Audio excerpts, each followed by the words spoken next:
Done deal. Got her all trimmed out.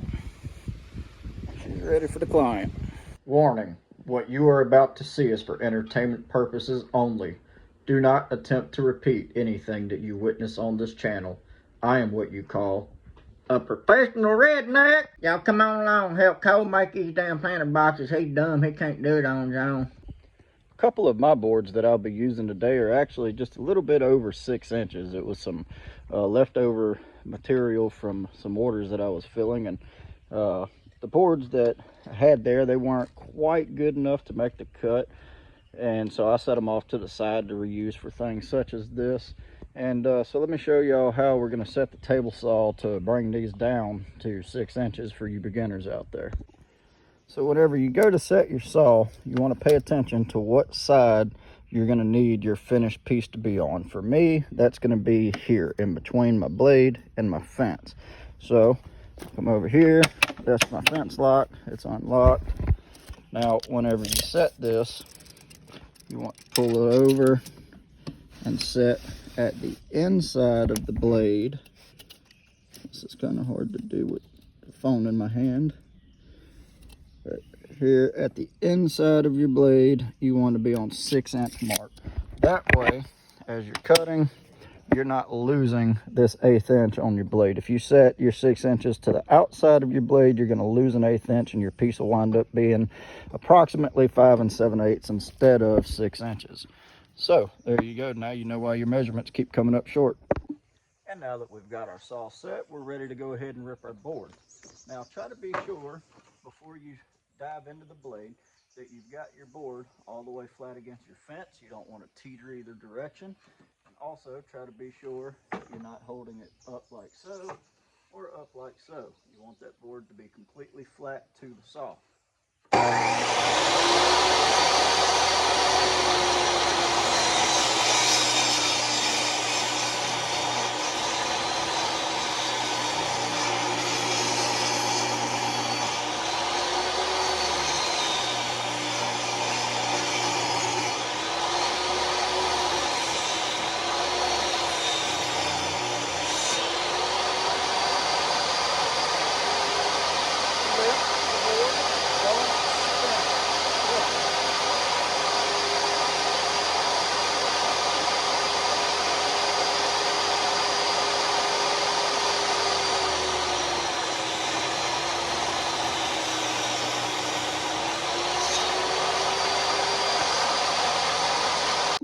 And there we go. The 6.5 inch board we started out with is now exactly 6 inches. We're going to do that on all the rest. And now that everything is ripped the way that we need it, as I said, all of my pieces came off of my own sawmill, so they're going to be kind of various sizes. I wasn't really aiming for the dimensions that I'm looking for here. So you see I've got just under 36 inches on this. It's actually a 3x3. Yours will be 3.5 by 3.5 if you buy them from the big box store. Anyway, you're going to have to cut yours as well because they're going to come in 6 foot. We're looking for 30 inches. And yours will actually be about a 1/2 inch over regardless. They typically are not going to be exactly 6 feet. So here we come, mark our 30 inches. Now, it's the exact same concept as with the table saw, folks.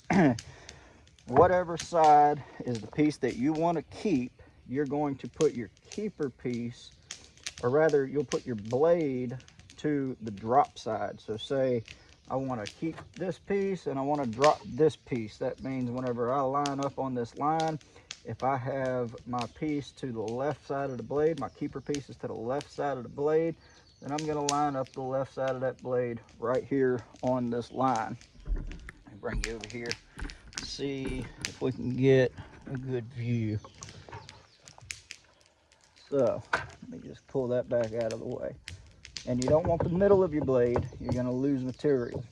You want right at the edge of the blade to split your pencil line.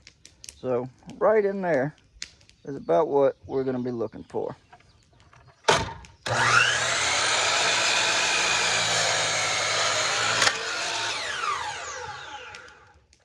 Alrighty, let's check that. And wha-bam, we've got our 30 inches. Flip repeat that process until you've got 6 30-inch pieces. It'd be 3 down each side.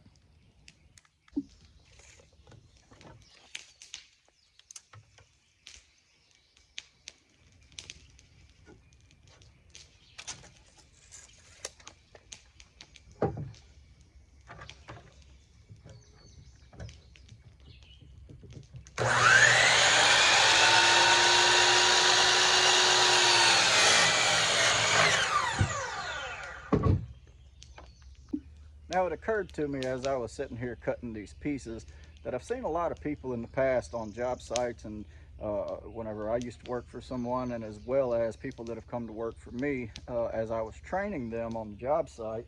I've noticed them having a hard time getting their tape measure to stay so that they can mark what they're trying to mark. Let me show you a real simple trick here to prevent that struggle. Okay, so we're going to take our tape, hook it in. All right, 30 inches is what we want, right? We know that, but you know, tape automatically, it just wants to jump back in, wants to come off. So look guys, hook the end, pull out further than you need, and lock that dude. All right, whenever you do that, pull it out, bring it around, lock it, and then you can set it down on the saw right there, completely out of your way, locked in. It's not going to go anywhere. Right there. Now you can make your mark. Tape doesn't jump all around on you. You're not struggling with it. It's not falling off your saw. After having gotten all of our 3x3s, 4x4s, 3.5 by 3.5, whatever dimension you've got, whatever yours are, now we're going to move on to those 1x6s that we ripped earlier. We're going to repeat that same process, remembering to keep the good piece, the piece with your measurement that you want to keep, to the left side of your blade. Actually, this time, as we're feeding this piece down, the piece that I'm going to keep, my what are we doing, 2 foot by 4 foot, my 4 foot or my 2 foot piece will be over here. So I will actually line my measurement up to the right side of the blade, and this larger piece left over, the stock that I'm cutting it from, is just going to be my leftover drop. I like to set up a roller, if you've got one, at the end of my table.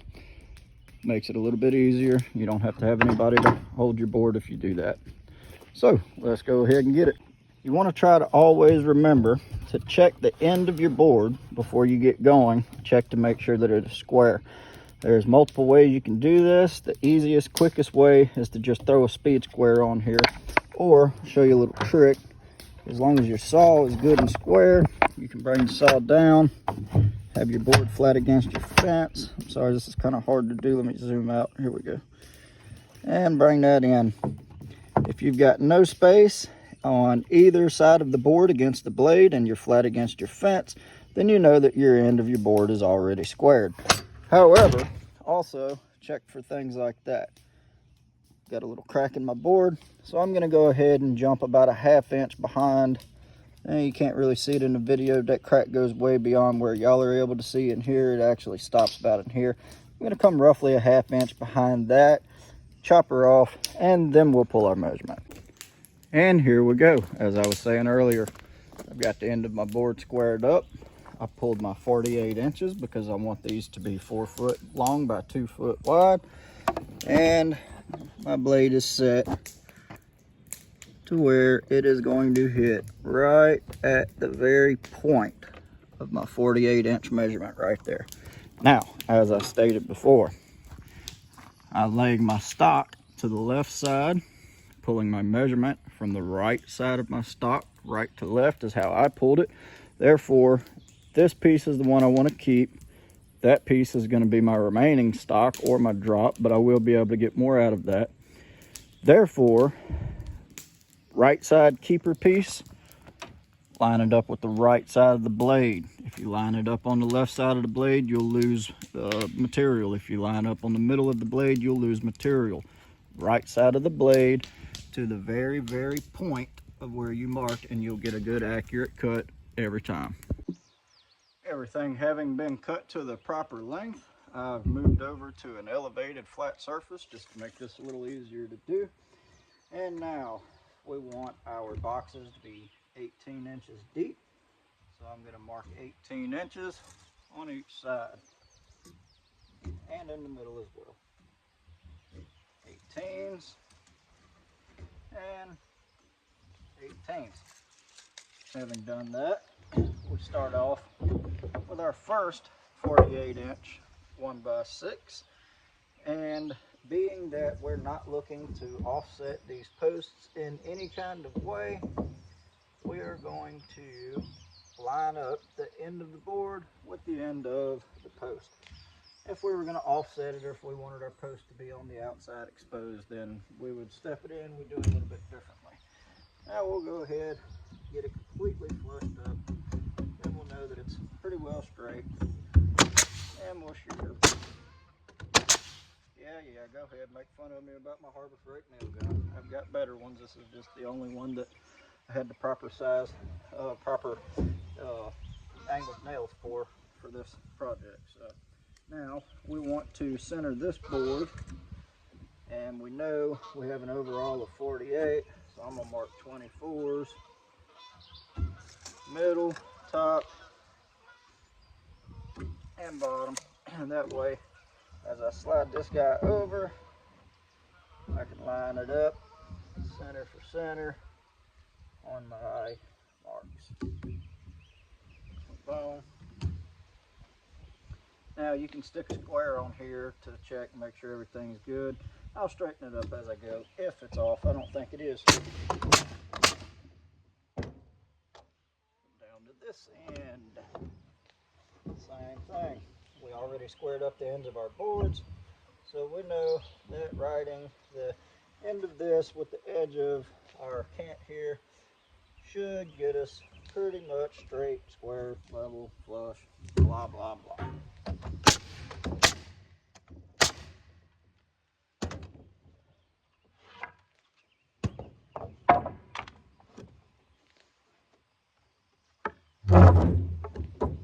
See there, bump it over, line it up, right there, bump, bump it over, shoot her.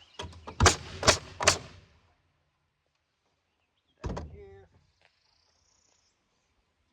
same old deal. Now, we got a little bit of a gap here. That's going to be okay. This is a rough cut planter box.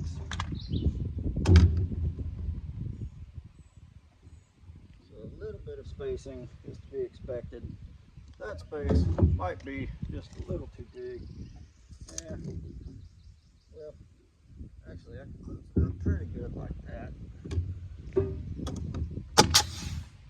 That nail in it. Ought to be good. We'll fix that with a hammer here in a second. Again, we'll fix that with a hammer in a second. And go for our top board. I try to check these things, so I forgot to do that with this center one. That's how I kind of ended up with that flippery flopper. Try to check, see which way they fit better. Looks like this one wants to fit good like so. So that's how we're going to go with them.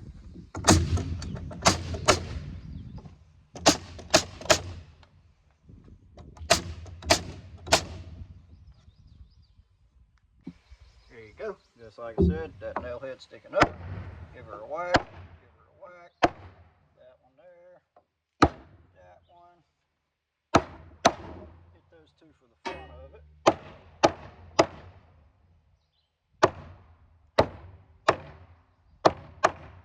There we go. And that is going to be your first panel. Nice and pretty. This here is the bottom, and I wanted space down here. We're going to take a measurement and cut boards for the bottom that'll actually hold our dirt in after we get all the panels together and get it all shot together. Let's move on to the next one. And panel number 2. It's just like number 1, don't it? Hot diggity damn. It's almost like that was the whole point. And now that both sides are done, we're going to go ahead and put our ends in place. We'll just take, stand up, obviously, as you see, both of our sides. We're going to line this guy up out here on the very edge. Get him lined up top, and bottom. Land them into place with your old hand clamp. Wow. Boom. Boom. Other side. Bring it in a tit. Line it up. Put the hand clamp on it. Top shot. Pull it over a bit. Make sure that this right here is nice and perfectly flush. And bottom shot, middle shot. Now you continue the same process, heading on down, and that'll make these a lot easier to do.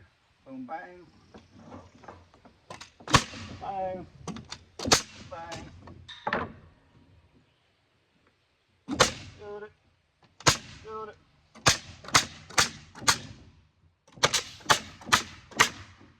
Go. Come back with your hand hammer. Hammer time. And there you go. Repeat the same process on that side.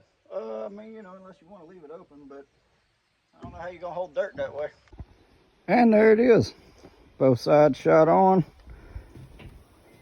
It's all framered it up. Still open down here. So,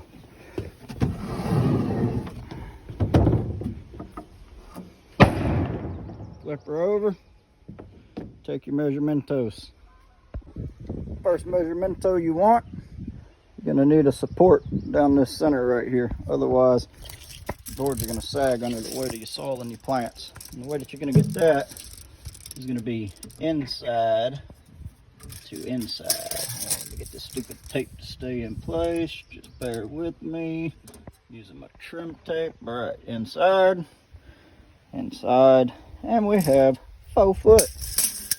That's what you're looking for. Here's my handy dandy 2x4. Now that we've got our old 2x4 cut and ready to go, it is going to be a support that goes across the very center right here. So we're going to drop it down in there. If it wasn't such a good tight cut, good tight fit, I would mark out center before I do this. But this son of a gun is fitting like a glove, so I'm not going to worry about it. I know that I'm 2 feet wide, so what's half of that, guys? 1 foot, right? I hope so. Mark that out, each side. And then you'll know that your center support for your bottom boards is good to go.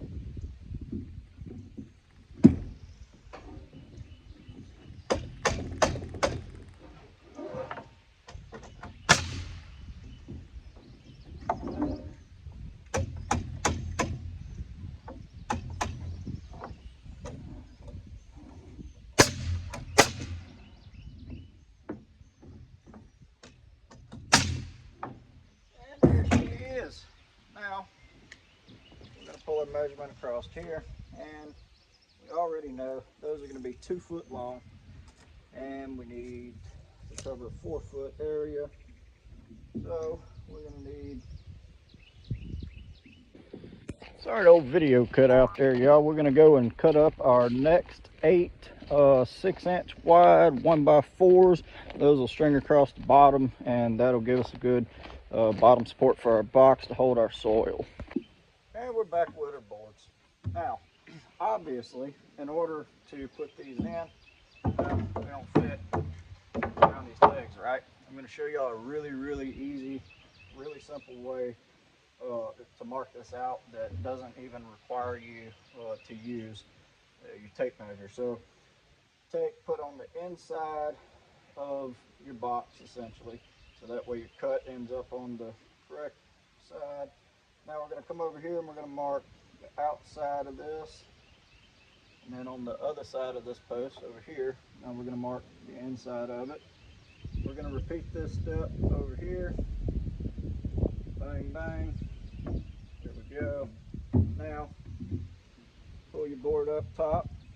Line up the corner of it with this very edge right here, okay? And hold it straight as you possibly can. Eyeball it. You know this is 1 inch thick, so roughly 1 inch from the edge of here to the edge of here is where you'll want to hold. And We'll make that mark right there. She'll carry on over, bang, bang. Whatever the measurement is from here over, which should be an inch, we're just going to carry across. Come back here, we're going to mark that, boom, boom, same thing.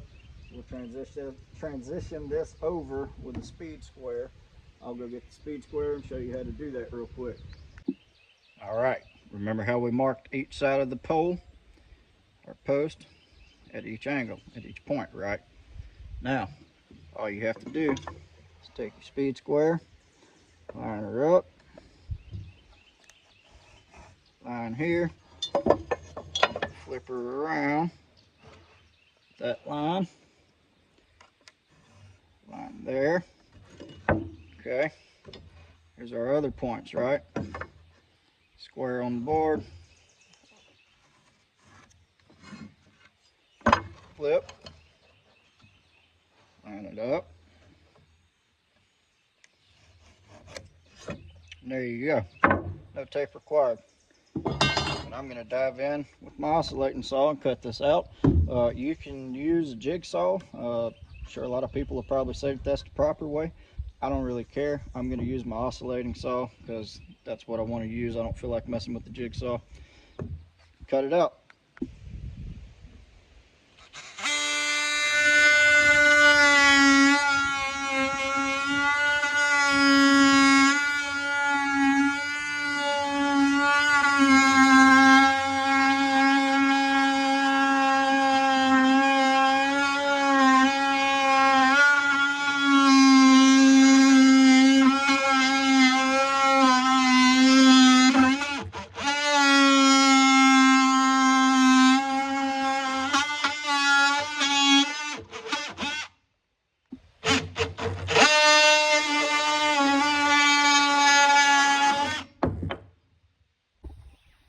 Now look at there.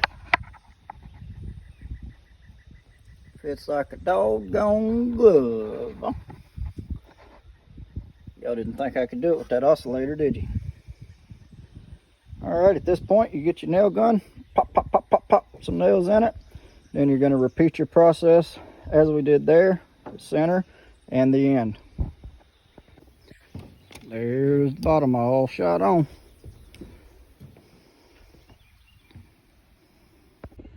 And there you have it. Now you can stop here, but I'm not going to. I'm fixing to make some trim for this thing. This is actually being built for a client, so I'm about to make some trim for it and make it a whole bunch more nice than what it is now. Done deal. Got her all trimmed out. She's ready for the client. Like I say, you don't have to trim yours out. You can stop with just a box. I just wanted to make this one pretty.